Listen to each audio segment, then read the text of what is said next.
မောင်လင်းနဲ့ ထိုင်းလီဝန်ကလပ်လန်ဖောင်ဝါရီယာအသင်းတို့ဘာကြောင့်လန်ခွဲခဲ့လဲဆိုတာကိုကျွန်တော်ပြောပြပေးသွားမှာပဲဖြစ်ပါတယ်။အခုကျွန်တော်ပြောပြပေးမယ့်အကြောင်းအရာတွေကတော့မောင်လင်းအနေနဲ့ပြည်တွင်း sport media တခုနဲ့အင်တာဗျူးဖြေကြားမှုအပေါ်မှာပေါ့နော်။ပြောကြားသွားတဲ့အပေါ်တွေကိုကျွန်တော်အနေနဲ့တင်ဆက်ပေးသွားမှာပဲဖြစ်ပါတယ်။မောင်လင်းအနေနဲ့ဒီပြပကိုထွက်ကစားတဲ့အပေါ်မှာပေါ့နော်ကျွန်တော်တို့ထိုင်းလီတူကလပ်လန်ဖောင်ဝါရီယာအသင်းကိုစပြီးတော့ဒီ join ခဲ့တယ်ပေါ့နော်။သူကစားခဲ့တဲ့နှစ်မှာလည်းထိုင်းလီတူကလပ်ဒီလန်ဖောင်ဝါရီယာအသင်းက D2 မှာချန်ပီယံဖြစ်သွားတယ်။အဲကြောင့်လို့ကျွန်တော်အနေနဲ့နောက်တစ်ဆင့်ပေါ့ထိုင်းလီ1ကိုသူတို့တန်းတက်ခွင့်ရခဲ့တယ်။မောင်လင်းအနေနဲ့ပေါ့ဒီထိုင်းလီ1ရောက်သွားတဲ့အခါမှာဒီလန်ဖောင်ဝါရီယာအသင်းနဲ့ကျွန်တော်တို့3-4နှစ်လောက်တောက်လျှောက်ကစားခဲ့တယ်ပေါ့။ယာတီတွေတောက်လျှောက်ကစားခဲ့တယ်။ကစားခဲ့တဲ့အချိန်မှာအသင်းကပေါ့နော်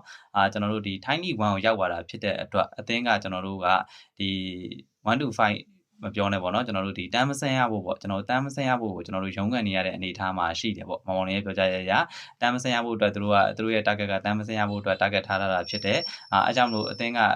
ရုံးကန်ရတယ်ပေါ့နော်ပြောမယ်ဆိုရင်သူတို့အသင်းရဲ့အမြင့်ဆုံးအောင်မြင်မှုဆိုရင်သူတို့ကဒီယာတီပိတ်သွားတဲ့အခါမှာအဆင့်8 10 12ပေါ့အဲ့လောက်လေးတွေကသူတို့ရဲ့အမြင့်ဆုံးအောင်မြင်မှုလို့လည်းပြောလို့ရပါတယ်တခုရှိကြတာကကျွန်တော်တို့ကစားသမားပေါ့နော်ကျွန်တော်တို့ရဲ့မြန်မာကစားသမားမောင်လင်းကကြတော့ကျွန်တော်တို့ AFC ပွဲတွေကိုကစားခြင်းနဲ့ကျွန်တော်တို့ဒီ AFC Champion League တို့ကျွန်တော်ဒီ AFC Trophy Cup တို့အဲ့လိုမျိုးတွေကိုသူကစားခြင်းတယ်သူကစားခြင်းတာဖြစ်တဲ့အတွက်ဒီအသင်းမှာဆက်နေတယ်ဆိုရင်သူ့အတွက်ကကျွန်တော်တို့ကစားဖို့အခွင့်အရေးကအရင်နည်းတယ်ပေါ့ဘာလို့ဆိုတော့ Thai League မှာကျွန်တော်တို့ကဒီတမ်းမဆင်ရအောင်ရုံးကန်နေရတာဖြစ်တဲ့အတွက်ဒါကြောင့်မို့ပဲမောင်လင်းအနေနဲ့ပေါ့နော်အသင်းပြောင်းမှုအတွက်သူ့အနေနဲ့စဉ်းစားတဲ့ပုံစံမျိုးဖြစ်မယ်ပေါ့နော်အဲကြောင့်မလို့အသင်းဘက်ကိုသူကနေစပြီးတော့ပေါ့ဒီ request လုပ်ခဲ့တယ်သူအသင်းနဲ့ဒီစာချုပ်ချက်သိမ်းမှုအတွက်သူအနေနဲ့ request လုပ်ခဲ့တယ်ပြီးသွားရင်မောင်လင်းအနေနဲ့ပေါ့နောက်ထပ်ဘယ်အသင်းကိုပြောင်းပြီးကစားမလဲဆိုရင်ကျွန်တော်တို့အနေနဲ့သူကန့်လန့်မှုတွေလည်းရှိတယ်ပေါ့အဲ့လိုမျိုးလည်းသိရပါတယ်ကန့်လန့်မှုလည်းရှိတယ်လို့သိရတယ်ပြီးသွားရင်သူအနေနဲ့ကစားဖြစ်မယ်ဆိုရင်တော့သူ AFC ပွဲတွေကန်လို့ရတဲ့အသင်းကိုသူပြောင်းမယ်လို့လည်းသူအနေနဲ့ interview မှာဖြေကြားထားတာရှိတယ်မြန်မာ National League မှာကစားဖို့ကတော့